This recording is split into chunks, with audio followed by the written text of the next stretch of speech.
नमस्कार। BA second year paper first macro economics unit first chapter दूसरा national income राष्ट्रीय आय। वार्षिक परीक्षाओं में कई बार एक प्रश्न लघुत्तरी पूछा जाता है कि दोहरी गणना की समस्या से आप क्या समझते हैं या दोहरी गणना किसे कहते हैं। हम जानते हैं राष्ट्रीय आय की परिभाषा एक वर्ष में किसी देश के प्राकृतिक संसाधनों पर भूमि व अन्य जो प्राकृतिक संसाधन है इस पर श्रम व पूंजी के द्वारा कार्य करके जो उत्पादन किया जाता है उसका मौद्रिक मूल्य राष्ट्रीय आय कहलाता है।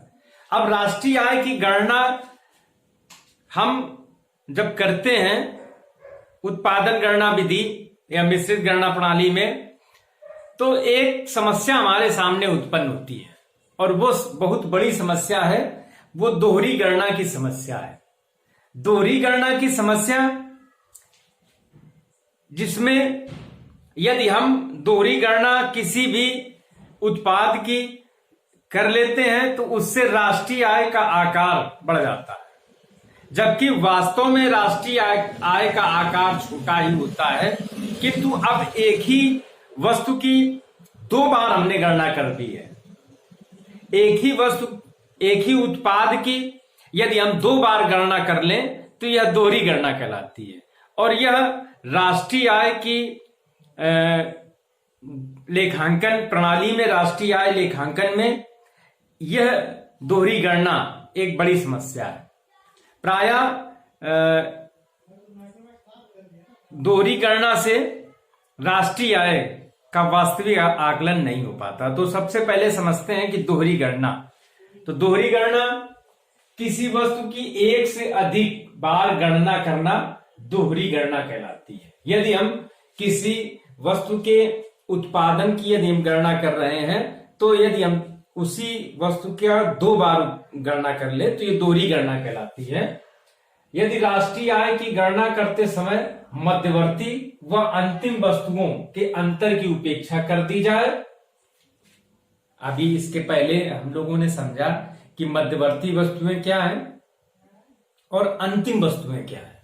मध्यवर्ती वस्तुएं वे वस्तुएं जो अंतिम वस्तु के उत्पादन में सहायक होती हैं, और यदि हम मध्यवर्ती वस्तुओं को भी राष्ट्रीय आय की गणना में शामिल कर लें और अंतिम वस्तुओं को भी राष्ट्रीय आय की गणना में शामिल कर लें तो इस प्रकार से यह दोहरी गणना हो जाएगी। तो मध्यवर्ती और अंतिम वस्तुओं के जो अंतर की है यदि उपेक्षा कर दी जाए तो इससे दोहरी गणना की समस्या उत्पन्न हो जाती है। मध्यवर्ती वस्तुओं और अंतिम वस्तुओं यदि हम दोनों को जोड़ दें तो इससे क्या हो जाएगी, दोहरी गणना हो जाएगी। और दोहरी गणना का परिणाम क्या होगा?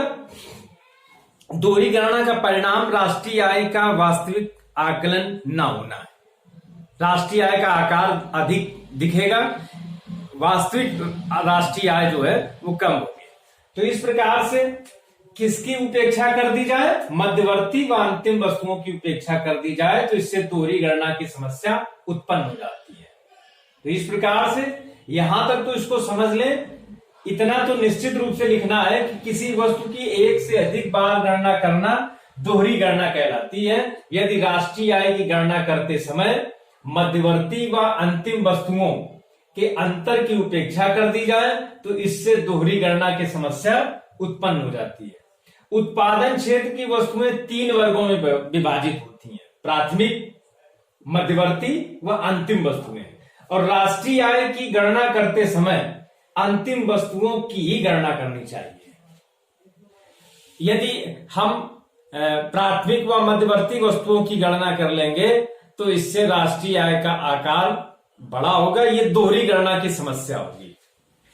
इससे दोहरी गणना की समस्या उत्पन्न नहीं होगी। यदि हम दोहरी गणना की समस्या से बचना चाहते हैं तो केवल अंतिम वस्तुओं के उत्पादन को ही राष्ट्रीय आय लेखांकन में गणना करनी चाहिए। राष्ट्रीय आय लेखांकन में दोहरी गणना की कठिनाई होती है, जैसे गेहूं का प्रत्यक्ष उपभोग किया जाए, गेहूं का आटा का उपभोग किया जाए, या बेकरी उद्योग में डबल रोटी में अंतिम उत्पाद किसको माना जाए। ये एक समस्या है, इसमें निष्कर्ष निकालने में कठिनाई हो सकती है। इसलिए राष्ट्रीय आय की गणना में सदैव अंतिम वस्तुओं को ही, राष्ट्रीय आय की गणना में सदैव अंतिम वस्तुओं को, फाइनल गुड्स को ही शामिल करना चाहिए। तो इस प्रकार से जो दोहरी गणना की समस्या है, इसको दूर करने के लिए हमारे सामने बस केवल यही है कि अंतिम वस्तुओं को ही हम शामिल करें। यदि हम राष्ट्रीय आय की गणना में केवल अंतिम वस्तुओं के उत्पादन को ही हम गणना करें, विश्लेषण में प्रयोग करें, तो इससे हम दोहरी गणना की समस्या से बच जाएंगे। तो दोहरी गणना क्या होती है, ये कई बार लघु उत्तरी जो दीर्घ उत्तरी प्रश्न है ये पूछा गया है। तो इस प्रकार से यह प्रश्न कंप्लीट हो जाता है। धन्यवाद।